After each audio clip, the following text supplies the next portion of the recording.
Happy New Year! I haven't got one of those party blower things, so I'm just going to kind of have to improvise.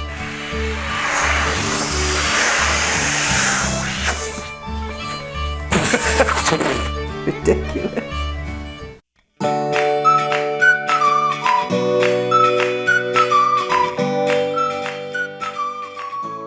Good afternoon peeps, and welcome to another episode of Adam's Eats. First one of 2017. Wish you a jolly happy new year. Hope you had a good one. Hope you're not feeling too delicate. If you've been out, a bit naughty, a bit misbehaving. If you are feeling a bit worse for wear, well, I've got an absolutely perfect little recipe for you. It's called Huevos rancheros, or Mexican eggs, ranch style eggs, however you want to call it. And it's really nice. It's just a tomato based sauce. It's cooked down with onions, peppers, garlic, some coriander. And then there's some eggs kind of cracked in on the top, and it's an absolute fantastic breakfast dish. If you're feeling a bit worse where you've got a hangover, this is absolutely fantastic. You know, push those kind of bacon and eggs aside. Nice as they are, this is something a little bit different and a little bit healthy as well. So without further ado, if you press that pause button now, make a list of those ingredients and we'll crack on. Crack on, yeah, eggs, crack. Well, I thought it was funny. First thing I want to do, just before we kind of get cooking, is I just wanted to show you a nice little trick. When slicing peppers, most people will just kind of cut that top off and then slice it. The problem with that is you get quite a bit of waste, it's a bit fiddly. So I'm going to show you a different way how to do it so there's minimal waste and it's much easier as well. So what you want to do is you want to take your pepper, cut the top off like you would normally do. Then you want to turn it up on its end like so, and then you can see it's got 4 lobes. Okay, now what you want to do is just start at the edge of each one, cut in with your knife, and just work your way around. Do it with the next one, and the next one, and then finally just the next one like so. And that's your waste, which is hardly anything. You just chuck that in the bin. Okay, and as you can see, there's hardly any waste, and you can just slice it however you want. And then all you want to do is just repeat that with the green pepper as well. Okay, so I've got my peppers and my onions nice and diced as well. I'm not going to show you that, but just kind of small thumbnail sized pieces. With your tomatoes, you just want to chop them in half. Okay, they're just going to, lob them over the floor. You don't have to use these little cherry tomatoes. You can use salad tomatoes, plum tomatoes, those big beef tomatoes. Just chop them up small. It's entirely up to you. I'm using my bread knife at the minute because my cook's knives need sharpening. I'm going to have to do that tomorrow. They really need doing. Your chilli, use as much chilli as you want. Probably going to use, about half a chilli there. Okay, just chop it up. Garlic, just take your knife, bash, and again, just chop that nice and fine. Same with the other one. Okay, and then the final thing that I'm going to do is the coriander. Now, the leaves we'll use and put in at the end, but the stalks, just nip off the end of the stalks, just chop them up as well. God, this knife is so blunt, because that is flavour. Doesn't matter if you've got the odd leaf in there. You don't need much, about half a tablespoon, something like that. Okay, and that's all your prep done really. Everything's chopped, and then it's just a case of assembling it. Okay, right, so I've got a pan on the heat here, just a medium heat.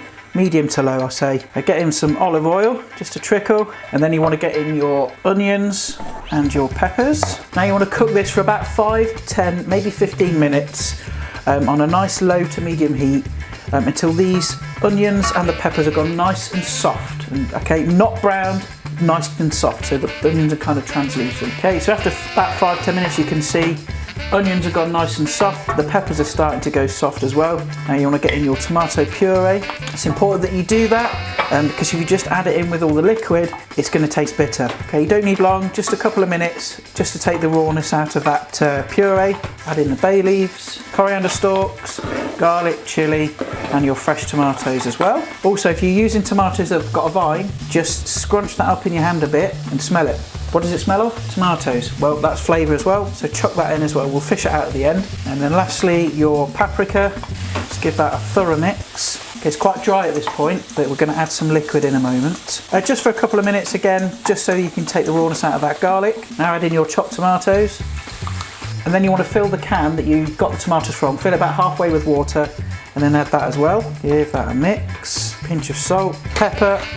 Pop the lid on and then just let it simmer away for about 20 minutes to half an hour until it's kind of reduced, it's nice and thick, and then we'll add the eggs. Right, so after about sort of 25-30 minutes, it should look something like this. So it's gone nice and thick. Have a look about halfway through. If it's not reducing that much, just take the lid off a little bit, kind of like a jar, just a bit like that. You want to get in some coriander, chopped just about that much. Mix that through. Discard the tomato vine if you've used it, and the bay leaves. Okay, so now we want to add our eggs. Now what you want to do is you want to crack them in on the top.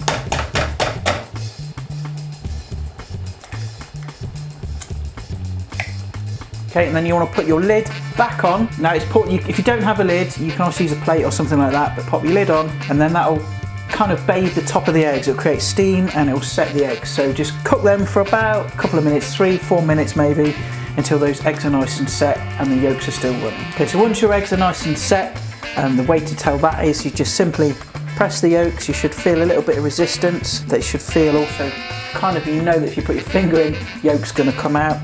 The whites should be nice and set. Okay, and then you just want to finish it off with some fresh coriander, tiny bit of olive oil, final bit of pepper, and I like just a tiny pinch of salt just on the top of the eggs. The salt and eggs is absolutely divine. And voila, Huevos rancheros. Right, let's have a taste then. Well, I'm first going to show you some nice oozy egg filth. Burst that open. Oh mama. I'm going to do this off camera because I don't want to show you egg yolk running down my chin. Get a bit of that sauce, a bit of coriander. And there's that chili kick again. So good. It's spicy, savoury, that butteriness from the yolk. Serve that with some tortillas in the morning, and I tell you what, that will set you up for the day. Well, there we have it, folks. Huevos rancheros, Mexican eggs, ranch style eggs, whatever you want to call it. It's absolutely delicious. Really easy to make, like it's all in one pan, and if you've got a hangover, it's going to sort you right out. It's a great weekend breakfast, nice alternative to bacon and eggs and that kind of stuff. Well, that's it for today. Thanks ever so much for watching, and welcome to my new subscribers. I had a few in the last couple of days. Nice to have you on board. Leave a comment below, introduce yourself, say hi, whatever, if you've got any suggestions as well. I will leave all my social media links in the description below as usual, but if you look along here, these are the profiles I'm currently on. I'll see you guys next time. Bye for now.